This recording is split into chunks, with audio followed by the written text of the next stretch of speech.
On the end days of May 2018, Cloud Imperium, or was it Robert Space Industries? Whatever. Star Citizen gained another item for its online transaction store. Well, normally you'd ask, but TheYamiks, what is so unique about it? Don't they add microtransaction stuff to it constantly? But instead of asking that, you read the title, so let's dispense with any coy attitude. The company, or at the very least their marketing department, thought it would be a great idea to launch this abomination!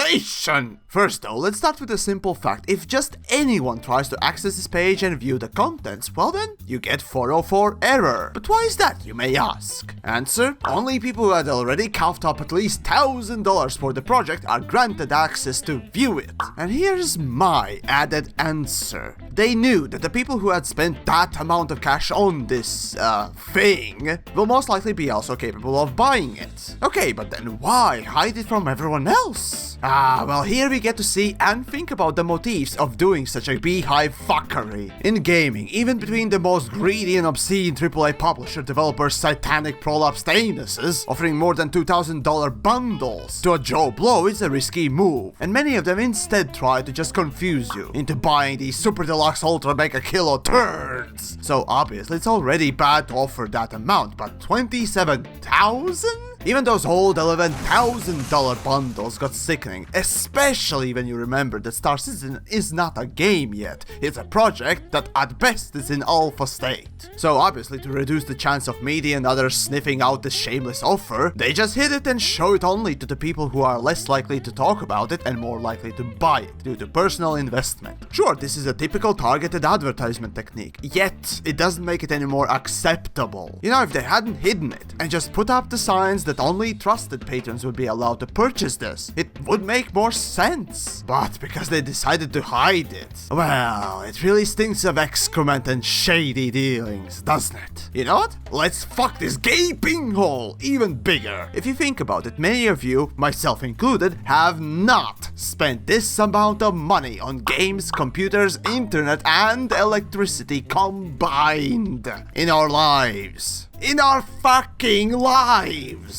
Oh, and you know what would be even more amazing? To list the things that you can actually buy for that amount of money. Come on, all of you, let's make it interactive. In comments down below, feel free to share your best examples what you would buy for that amount of money. Anyways, here's what I came up with. So, for $27,000, you could buy this list of games, these cars, whole 4 years of university in UK, while in Latvia you could actually get a doctorate degree from zero for that amount of money if you chose not to take part in state-funded groups. Enough food for a family of 3 for whole 4 years. Wow, now that just got grim. Fuck me with a razor-covered dildo laced with arsenic and STDs, this just has to be the dumbest thing to ever be even showcased. And you know, fine, some of you might actually say, well, they hid it away just to protect customers.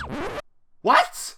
You know, if you want to talk about customer protection, then let's talk about the careless money grubbing. Offering in-game items that someone on the concept team just decided to draw one day as an actual thing is already as anti-consumer as it could get. Let alone selling this for, what, $100? The fuck? Granted, you can argue by saying that you are actually paying for the development time and the ship thing is just a bonus thing that they throw in as a little reward for supporting said development. Then tell me please, why the fuck are those ships and other things so prominent and potentially misleading? In fact, it looks like a pay-to-win store for a fucking game that hasn't even come out yet. Wait, so what was I talking about? Oh right, customer protection, yeah, that thing. Well, see, these days companies have shifted away from protecting their patrons and just raking in money. Unfortunate, yes, but true. So they obviously don't give too many flying bird shits about protecting your wallet from your potentially addictive hands. See, I really doubt the Cloud Imperium or Chris or anyone in there really cares about if somebody spends his whole life savings or kid's college fund for a bunch of 3D models and some nice paintings that may or may not be one day more than that. Besides, crowdfunding is a good thing indeed, but at the point when you start to spend more than $5,000 on a project, you should not be counted as a Joe Blow, but as a real investor. Just think about it for a second. Sure, it's your money, so you do with it what you want, but I still urge you to consider the cheapest package and be done with it. It's already been way too long. But now let's turn our attention to the marketing department of this whole thing. Just like with any sort of product that anyone is selling, the seller expects someone to actually buy the thing that they are selling. No one in their right mind would be hawking some wares that they would not think themselves that would be selling. This goes with anything from the corporate level. So do you feel any warmth about the company that sells dreams and promises and also expects, or maybe even knows, that someone will buy this? This, without a doubt, is the biggest microtransaction. No, actually, no, microtransaction is not the right word here. Let's call it a bloat whale transaction. Yes, this is the biggest ever bloat whale transaction in the history of gaming. And again, it's for an unfinished product. The fuck is going on? And the horrible horse fucking doesn't end here. Due to these sorts of outrageous moves, such things as regulations and rules may be put in place to protect customers while limiting crowdfunding a lot. So let's take a look at extremes for a second. What is the worst case scenario? Someone buys this bundle, and even with that, the project goes bankrupt one day. They cannot continue development and the money is gone. Due to this, not only gaming would gain a massive black stain on its already stained record, but also crowdfunding would feel the massive backlash from this. As said, rules and regulations may be put in place to prevent such disasters from ever happening again. And many potentially great projects get fucked in the ass harder than an inmate Bob gets fucked by the big dude in the shower. Since I too am supported by amazing folks on Patreon, link for that by the way in the description, me and everyone who has used and uses crowdfunding would feel the aftermath to Star Citizen failing. Sure, this sort of scenario is very unlikely, yes, but it does paint a pretty grim picture nevertheless. Still, what about the best case scenario? First off, Star Citizen has its own, let's just say, reputation, and that won't go away ever. But let's just say it becomes the best game in the history of gaming when it releases, and huge emphasis on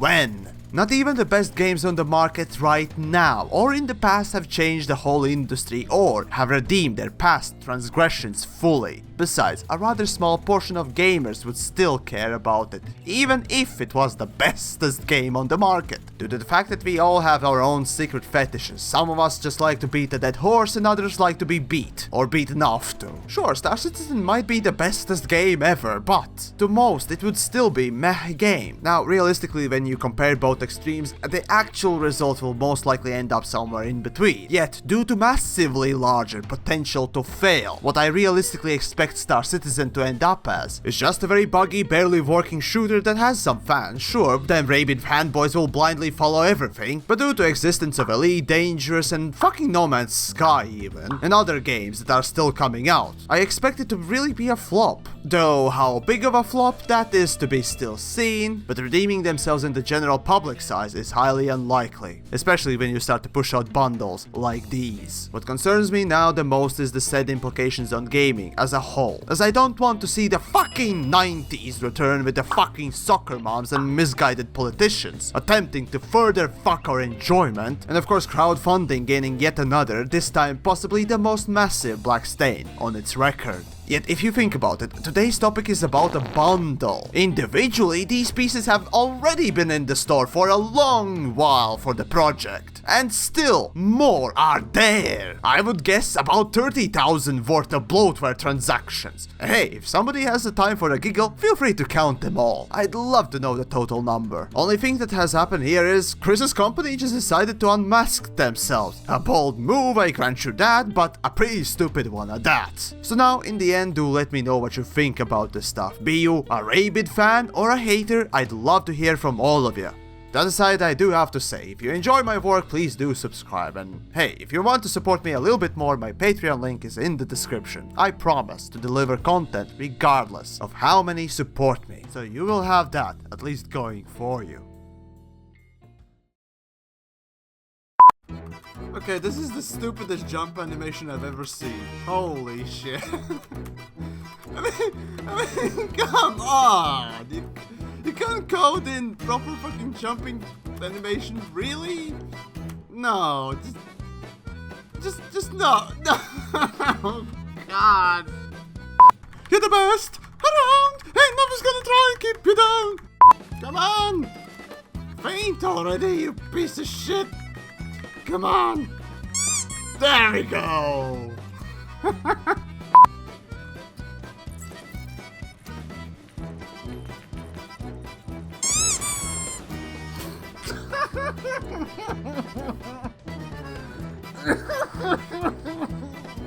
You need a fucking Quattro? Okay, fine, you can say, you need a GTX 1080 Ti. Maybe so. But that's just to make it playable in lowest graphics. Are you fucking kidding me? My graphics memory is now overloaded because I dared to reload the Crusader. You know what? Let's test it. Let's see if it happens again, huh?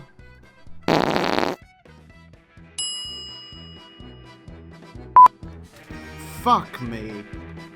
Just fuck me and fuck you too.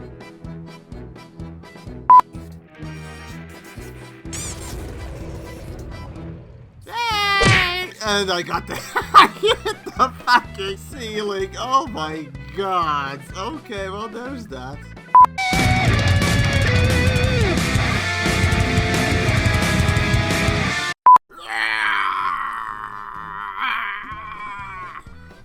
Oh god.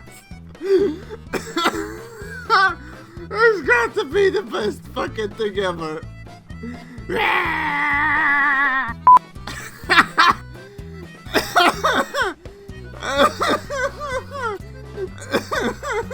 This is just too good.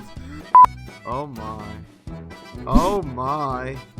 Oh my. Oh my. What the fuck? Oh my. Okay. This is interesting.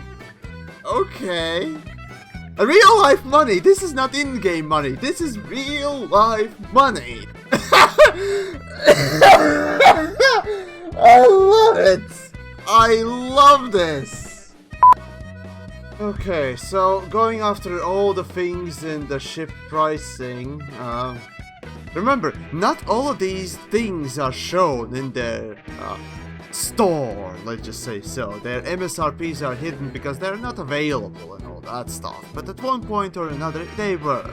Now, putting that all MSRP to rest, yeah, I did write everything down and using my Excel powers calculated together this sort of a number, and that's just pure for just ships, just for ships. 22,000! 22 motherfucking thousand! What the fuck? Your adventure courtesy of Kruger Intergalactic. Systems active. Launch successful. Safe arrival achieved. Launch successful. Safe arrival achieved. Launch successful. Safe arrival achieved. Oh, shut the fuck up!